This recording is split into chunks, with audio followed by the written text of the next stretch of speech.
Corporación Inmanente. Presencia internacional en medios.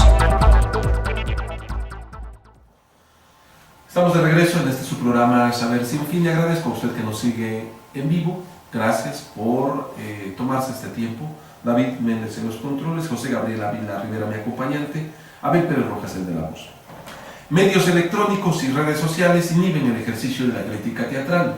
Esta es una nota publicada hoy en el periódico La Jornada y que nos da pauta para surgir en este análisis, en este diálogo en torno a las brechas digitales, a los migrantes digitales y demás.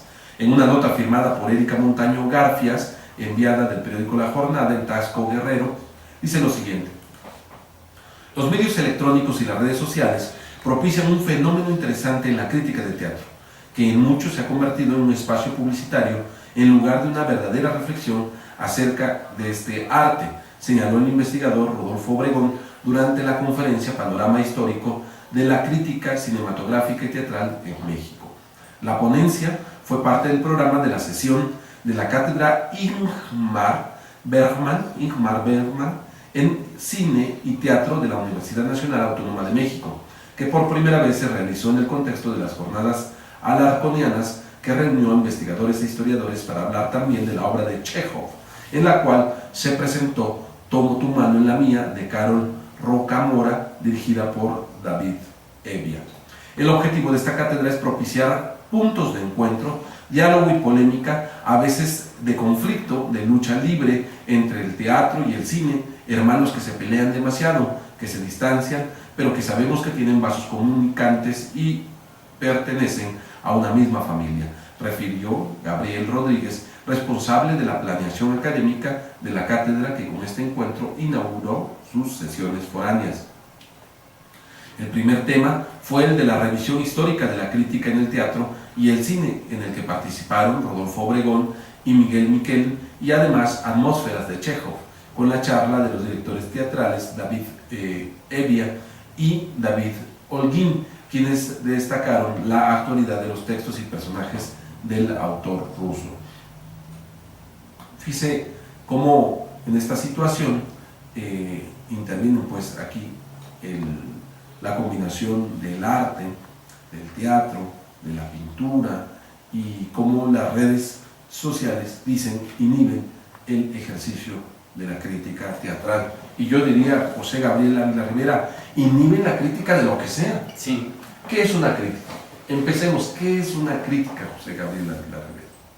Bueno, desde mi punto de vista, es un análisis consciente de un fenómeno social, o que puede ser individual o colectivo. Sí, yo me estoy apoyando para reforzar lo que estás diciendo. Fíjate, dice que proviene de dos raíces que implican juicio, discernimiento y analizar, separar, que es juzgar con discernimiento, o sea, una crítica. Es decir, implica dar una postura, desmenuzar un fenómeno a partir de distintas bases. No se trata de decir me gusta o no me gusta, o no se trata de mentar la madre por mentar la madre. Se trata de exponer argumentos. Tú puedes mentar la madre argumentando. ¿Sí? Regresando a esta nota del periódico La Jornada, de que las redes sociales inhiben el ejercicio de la crítica teatral, yo diría, inhiben el ejercicio de la crítica en general, de lo que sea, de la crítica cinematográfica, de la crítica literaria, en fin. ¿Por qué? Por la banalización de las redes sociales, José Gabriel. Bueno, ¿quién escribe una crítica seria en una red social? La mayoría lo que hace es bajar información de la red y divulgarla incluso sin haber visto la película o sin haber tenido esa experiencia viva de ir a una función de teatro. A veces dejamos llevar solamente por el título, José Gabriel. Nos ha pasado. Sí es importante decirlo que uno de los fenómenos de las redes sociales, no necesariamente, ojo, cuando decimos redes sociales, no estamos hablando de las redes sociales virtuales, necesariamente. Estamos hablando de obviamente que aquí en el artículo, pues sí se está refiriendo a las redes sociales electrónicas en el mundo virtual, pero cuando hablamos de redes sociales no debemos perder de vista que es un concepto de carácter sociológico, que habla de cómo los seres humanos interactúan, establecen lazos entre sí para alcanzar un propósito en común. A veces esto se ve traducido en objetivos comunes. Pero las redes sociales son tan antiguas como el hombre mismo. De hecho, las redes sociales es una característica de que el ser humano es ser humano y no es bestia. Porque implica diálogo, implica interacción generacional, implica análisis, escrutinio, inteligencia. Y lo que estamos viendo hoy reflejados en las redes sociales electrónicas, pues son solamente el fenómeno de la interacción. Bueno, incluso, pero no necesariamente la gente tiene la culpa de esto.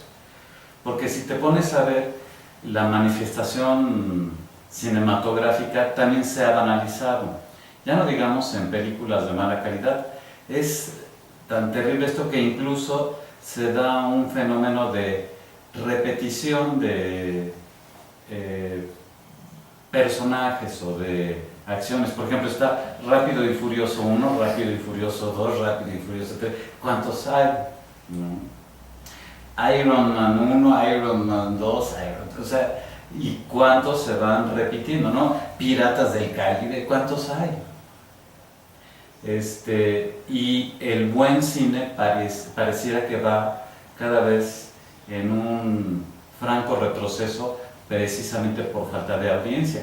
Y la audiencia también no se puede dar en una forma rica porque no hay una crítica individual que se puede establecer como para marcar una recomendación. Y como lo dicen en la noticia, pareciera que en la actualidad la visión del cine es esencialmente mercadotecnia y comercial. Regreso, si me lo permites, a otro párrafo más de esta nota que hoy estamos tomando del periódico La Jornada. Tras hacer una revisión de lo que ha sido la crítica del teatro en México, que nació en el siglo XIX y cómo ha cambiado, Obregón destacó que desde los últimos años de la pasada centuria a la fecha, se hace evidente la pérdida de espacios periodísticos para ejercer la crítica y el intento de los pocos que quedan por reducir la crítica a una función publicitaria, a los 2000 caracteres, para promover la obra y donde es difícil realmente ejercer una reflexión de fondo. Por demás, los críticos que ocupan hoy los principales espacios, los espacios tradicionales que quedan, parecen insistir en esquemas igualmente conservadores sin registrar el cambio de orientación que el pensamiento contemporáneo y las metodologías académicas han dado a la crítica de arte. La crítica del teatro mexicano está muy desfasada de lo que ocurre en otras artes, particularmente en las visuales. Sin embargo, se da una renovación a partir del surgimiento y multiplicación de los medios electrónicos. Ahí, dijo el investigador, ocurre un fenómeno interesante porque las antiguas relaciones de poder entre los medios y la crítica, donde un crítico debía saber en qué periódico escribe y qué debe decir y qué no, se pulverizaron. Esos espacios electrónicos pueden también o tienden paulatinamente a la desaparición de la voz autoritaria del crítico, porque fomentan el intercambio inmediato. Cuando un crítico sube un escrito al espacio electrónico puede tener un comentario. Hay, en ese sentido, mucho mayor diálogo por la inmediatez. También sucede en las redes sociales un desplazamiento de la elección de los temas de interés del crítico hacia el contexto social. Es este el que determina los temas de interés y creo que eso puede ser muy benéfico para la crítica que, junto con los enfoques interdisciplinarios propios de la investigación actual, representa un doble y apasionante desafío para los que siguen ejerciendo el noble oficio de pensar el teatro. ¿Cómo ves? ¿Tú qué prefieres, el teatro o el cine? No, yo los dos. Pero si en un momento dado tuvieses las dos opciones al mismo tiempo... En lo personal el cine. Ahora, ¿por qué no el teatro? Si el teatro es una manifestación artística más viva que el cine. Porque tenemos que reconocer nuestras limitaciones culturales, José Gabriel. Yo provengo de un lugar donde las funciones de teatro realmente eran escasas. Hoy mismo, en una ciudad como Puebla, una ciudad tan importante como Puebla, si bien se han hecho esfuerzos considerables para establecer funciones de teatro, también hay que decir que es imposible competir con el cine, en donde la inmediatez y los medios de comunicación están centrando su atención en los surgimientos y en las novedades cinematográficas. Tú mismo acabas de poner un ejemplo. Tú dices Iron Man y desde el más chiquitín, que todavía no puede hablar correctamente, dice Amo Man, ¿sí? Hasta el viejito que lleva a los nietos, a los chicos al cine, y que implica una interacción inmediata. Además, tú puedes ver, por ejemplo, en determinadas cuadras a la redonda, la cantidad de complejos de cine que existen. Comparándolos con teatro, son mínimos los escenarios teatrales. Y luego, si comparas precios de entrada entre uno y otro, pues empiezas a ver cuestiones dispares. Desafortunadamente, para lo que implica el teatro. Esto creo que nos lleva a una situación de alfabetización digital, de alfabetización teatral, de alfabetización en las distintas artes. Bueno, pues que así sea. José Gabriel Ávila Rivera, gracias por este podcast. David Méndez en los controles, Abel Pérez Rojas el de la voz. Le agradece, vamos a una pauta para quienes están en vivo y regresamos. Corporación Inmanente. Presencia local en medios.